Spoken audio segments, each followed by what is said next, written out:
오늘은 큐티 본문이죠. 마가복음 6장 1절부터 오늘이 29절까지인데 오늘 저희는 새벽에 7절부터 13절까지만 잠깐 봉독하도록 하겠습니다. 마가복음 6장 7절에서 13절. 12제자를 부르사 둘씩 보내시며 더러운 귀신을 제어하는 권능을 주시고 명하시되 여행을 위하여 지팡이 외에는 양식이나 배낭이나 전대의 돈이나 아무것도 가지지 말며 신만 신고 두 벌 옷도 입지 말라 하시고 또 이르시되 어디서든지 누구의 집에 들어가거든 그곳을 떠나기까지 거기 유하라. 어느 곳에서든지 너희를 영접하지 아니하고 너희 말을 듣지도 아니하거든 거기서 나갈 때에 발 아래 먼지를 떨어버려 그들에게 증거를 삼으라 하시니 제자들이 나가서 회개하라 전파하고 많은 귀신을 쫓아내며 많은 병자에게 기름을 발라 고치더라. 아멘. 기도하겠습니다. 하나님 아버지, 오늘도 월요일 새벽 하나님 앞에 이 첫 시간을 드립니다. 성령님, 오늘도 주의 말씀을 읽을 때, 묵상할 때 하나님의 기이한 뜻을 발견하고 보게 하여 주시옵소서. 오늘도 오늘 하루 내가 살아가야 될 그 행동들, 또 그런 마음가짐을 또 성령께서 오늘 말씀을 통해 깨달아 발견하게 하여 주시옵소서. 예수님의 이름으로 기도합니다. 아멘. 네, 할렐루야. 오늘부터 유튜브로 새벽 기도를 이렇게 진행을 합니다. 근데 본문은 그냥 큐티 본문을 가지고 그렇게 나누도록 하겠습니다. 오늘 본문 앞쪽이지만 6장 앞에는 예수님께서 그 회당장 야이로의 그 딸을 고치시고, 그리고 그 죽은 딸 예수님께서 달리다 소녀야 일어나라 그렇게 말씀하시자 일어났어요. 예수님께서 다들 놀라서 멍 때리고 있을 때 소녀에게 먹을 것을 줘라 그러고 이제 살리시는 기적이 나오죠. 예수님이 너무 이 복음, 천국 복음, 생명을 살리고 영혼을 살리는 이 기쁜 소식을, 물론 다른 마을도 중요하지만 우리 예수님께서 잘하셨던 그 나사렛이라는 동네 고향에 가셔서 이 천국의 소식을 알려주시고 싶었어요. 그래서 1절이지만 예수님께서 빨리 고향으로 가시고 싶었고 거기에 제자들도 따르게 되죠.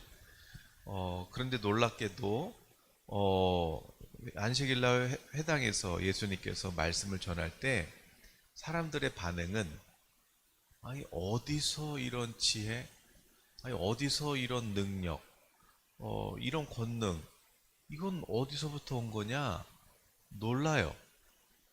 그동안 많은 성경 공부를 배우고 또 많은 그런 바리새인들이나 또 이런 제사장들, 회당장들 말씀을 들었지만 예수님의 말씀에는 이들의 반응은 이 지혜, 이런 지혜, 또 이런 권능, 이거 어디서 나온 거냐? 그러니까 다들 놀란 거예요. 처음 듣는 거죠. 왜냐하면 성령으로 말씀하시니까요. 근데 예수님께서도 깜짝 놀라셨어요.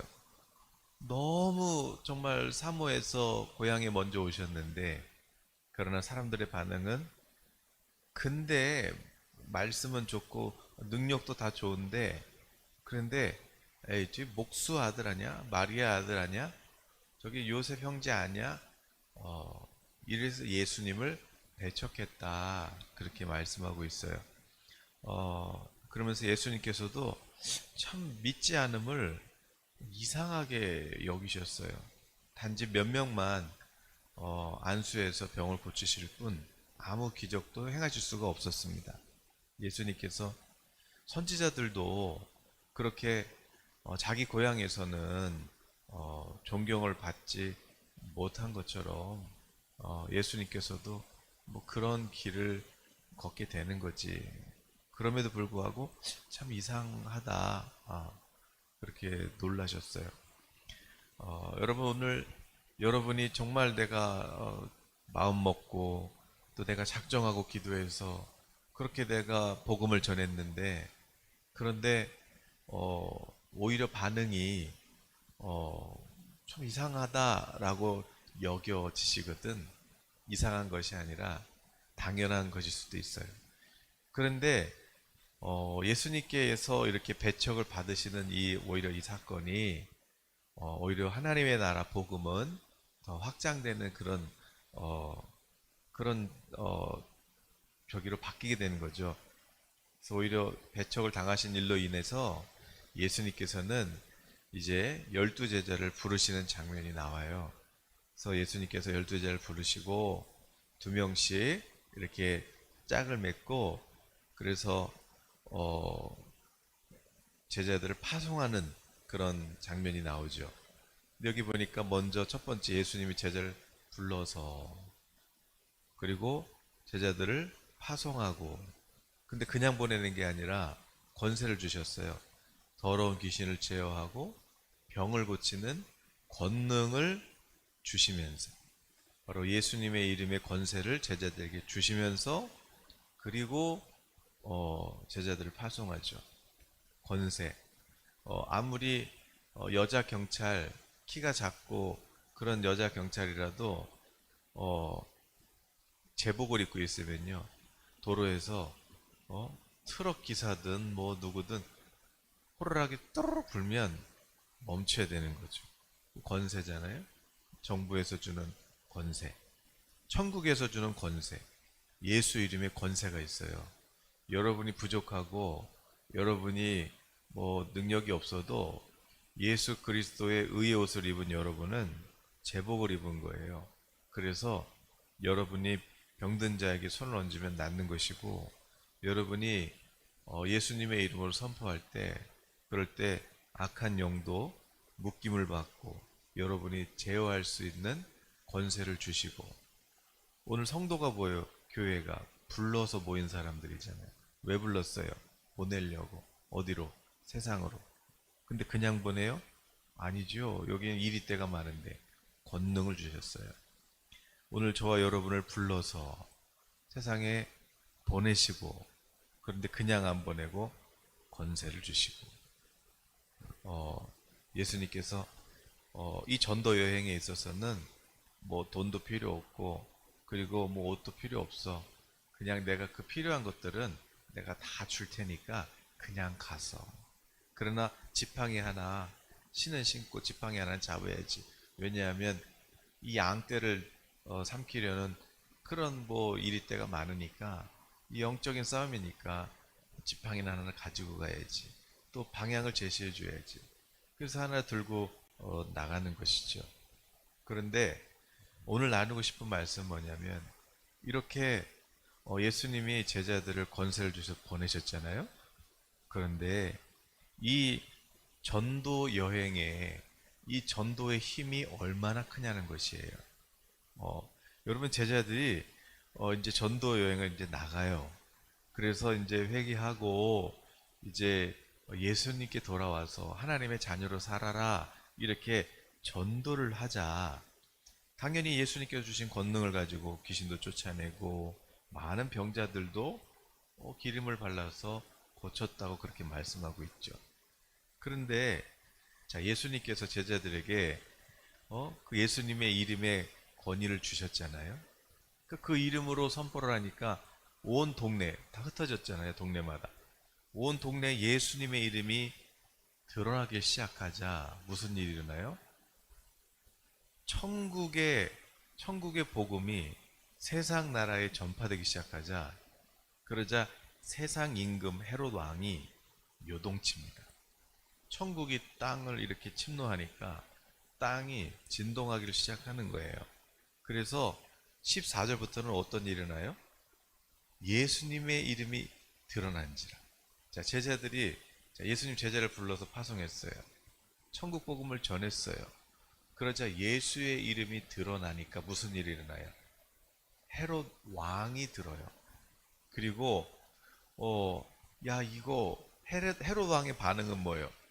세례 요한, 내가 세례 요한을 죽였는데, 그런데 이 세례 요한이 다시 살아나가지고 이런 권능이 막 역사되는 거 아니냐? 두려워하기 시작하고요. 물론 다른 사람들의 반응은요. 어떤 사람은 엘리야 아니냐, 또 어떤 사람은 선지자 아니냐, 이렇게 반응을 했어요. 그러나 헤롯 왕의 반응은 뭐냐면 자기가 확신해요. 야, 이거 요한이 살아났다. 그러면서 자기가 막 자백해요. 내가 요한의 목을 뱉는데, 야, 그가 살아나서 이런 거 아니냐? 두려움에 떨기를 시작합니다. 어, 그러면서 자신이 왜 죽였는지까지 기록을 해요. 전에 헤롯이 자기 동생 빌립의 아내 헤로디라랑 결혼한 거예요. 그러니까 요한이가 이제 성령의 감동을 받아가지고, 그래서 헤롯에게 동생의 아래를 취한 것은 불의한 것입니다. 그것은 하나님 보실 때 옳지 않습니다. 이렇게 선포를 했더니 이 헤롯은 두려워했지만 그 헤로디아가 요한을 원수로 여겼다 그래요. 그래서 저놈을 어떻게든 죽여야지 해가지고 작전을 짜는데, 헤롯 왕 생일날 자기 딸을 많은 정치인들을 불러 모아가지고, 그래서 그 정치인들 앞에서 자기 딸을 춤추게 한 다음에, 그다음에 이제 뭐 춤을 췄겠죠. 그러면서 이제 모든 정치인들 보는 앞에서 헤롯 왕에게 어 그 네가 원하는 건 내가 뭐든지 다 줄게. 그래서 맹세를 해요. 그때 이제 그 헤로디아가 그러죠. 그러면 세례 요한을 죽여서 그 머리를 이렇게 소반에 담아서 이 사람들 앞에서 증거로 보여주세요. 그러니까 이미 자기가 다른 정치인들 앞에서 이렇게 선언한 것도 있고, 그러니까 어떻게 해요?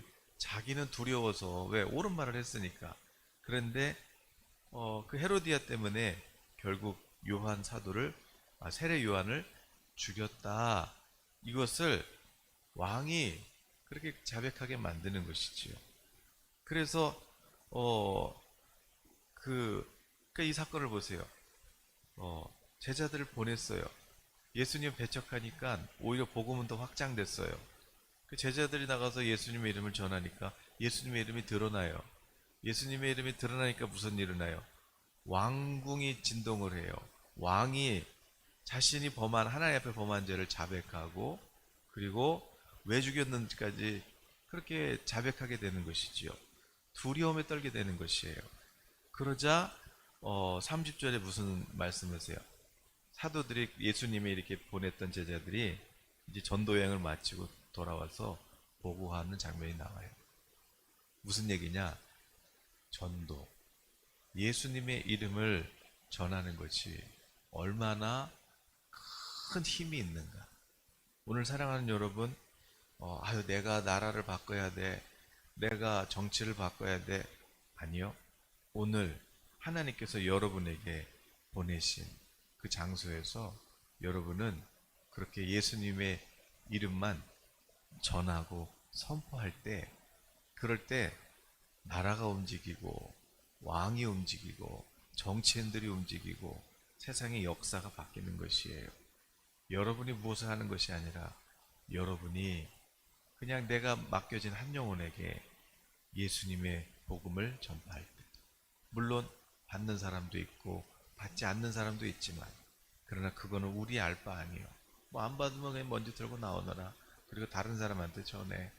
오늘 저 여러분이 그렇게 예수님의 이름을 높이고 그렇게 전할 때 세상 역사를 주관하시는 분은 하나님이심을, 오늘 뉴스가 바뀌고 왕들이 자백했다고, 또 정치인들이 자백했다고, 또 경제가 회복됐다고, 이런 뉴스는 오늘 저와 여러분이 전도할 때, 그리고 예수의 이름을 높여 찬양할 때 기적이 일어나게 될 줄로 믿습니다.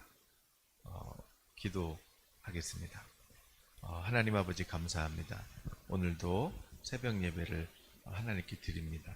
오늘 예수님처럼 또 제자들처럼 그렇게 천국 복음을 전하는 저희들의 삶이 되게 하시고, 때를 얻든지 못 얻든지 저희들은 그냥 그렇게 예수님의 이름만 높이고 찬양한다면 하나님께서 역사도, 그리고 이 세상의 땅을 진동시킬 줄로 믿사오니 주님 오늘도 나를 통해 일하여 주시옵소서. 예수님의 이름으로 기도합니다. 아멘.